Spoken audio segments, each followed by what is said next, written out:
વડોદરા શહેરમાં હવે પૂરની સ્થિતિ નિયંત્રણમાં આવી ગઈ છે। વિશ્વામિત્રીના પાણી પણ ઓસરી રહ્યા છે। જનજીવન હવે પાટા પર આવવાનો પ્રયત્ન કરી રહ્યો છે। ત્યારે શહેરના અનેક વિસ્તારોમાં સફાઈ કાર્ય શરૂ થઈ ગયું છે।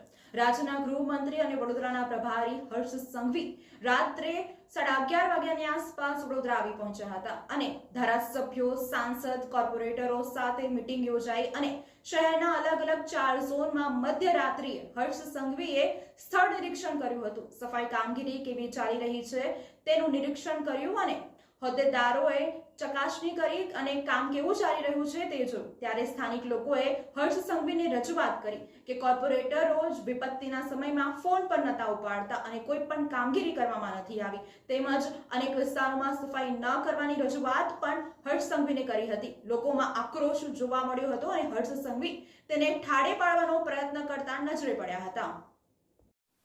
શહેરના પ્રભારી અને ગૃહમંત્રી હર્ષ સંઘવી વડોદરા શહેરના લોકોની મુશ્કેલી દૂર થાય તે માટે માર્ગદર્શન આપવા રાત્રિના 11:30 થી સવારના 6 વાગ્યા સુધી અલગ અલગ ઝોનમાં ચાલતી સફાઈ અને પેચવર્કની કામગીરીનું નિરીક્ષણ કર્યું।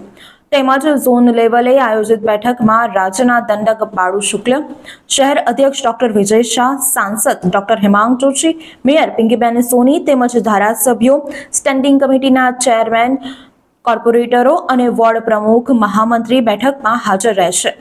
ભારતીય જનતા પાર્ટીના કાર્યકર્તાઓ 4 ઝોનમાં ચાલતી કામગીરીમાં મોટી સંખ્યામાં સફાઈ કર્મચારીઓ અને ધારાસભ્યો અને સ્થાનિક નગરસેવકોની ઊંઘ હરામ થઈ ગઈ હતી।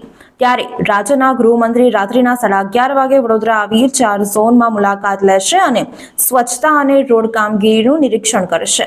પ્રજાને પડતી મુશ્કેલીઓ દૂર કરવા અંગે સાંસદ, ધારાસભ્યો અને કોર્પોરેટરોના વહીવટીતંત્ર સાથે બેઠક કરશે, જેથી ભાજપના સ્થાનિક કાર્યકરો શહેર અધ્યક્ષ ડોક્ટર વિજય શાહના માર્ગદર્શન હેઠળ આ ઝુંબેશમાં જોડાયા હતા।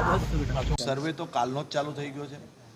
એના સોસાયટી વાઇઝ, એનું રેસિડેન્શિયલ, કોમર્શિયલ આ બધું જ સર્વે થાય એટલે હજી 1-2 દિવસ લાગશે। હું ફરી આવવાનો છું, ત્યાર સુધી આ સર્વે પૂર્ણ થશે એટલે આપ સૌને આંકડો આપવામાં આવશે। અચ્છા, આપની સૂચનાથી હવે અને તમામ કામે તો લાગી ગયા, સ્વચ્છતા અભિયાન અને વડોદરા ધમધમતું થઈ જશે આવતીકાલથી, પરંતુ સુરત, અમદાવાદ અને રાજકોટ જેવું હવે વડોદરા બનવું જોઈએ આપ માનો છો? એની માટે આપ શું સૂચના આપશો, શું કહેશો?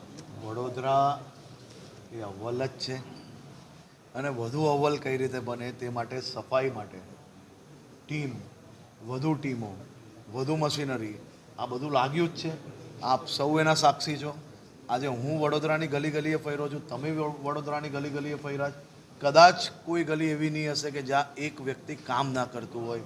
આખા વડોદરાની સૌ રસ્તા પર, સૌ ગલીઓમાં જ્યાં પ્રભાવિત વિસ્તાર હતો ત્યાં તમામ જગ્યા પર આજે સફાઈ કર્મચારીની ટીમ બી અવેલેબલ છે, બીજી બી બધી ટીમ અવેલેબલ છે।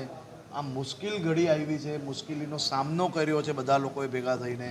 આ મુશ્કેલીમાંથી બહાર બી નીકળશો અને વડોદરાને અવ્વલ બી બનાવશો। 15 થી 20 કિલોમીટર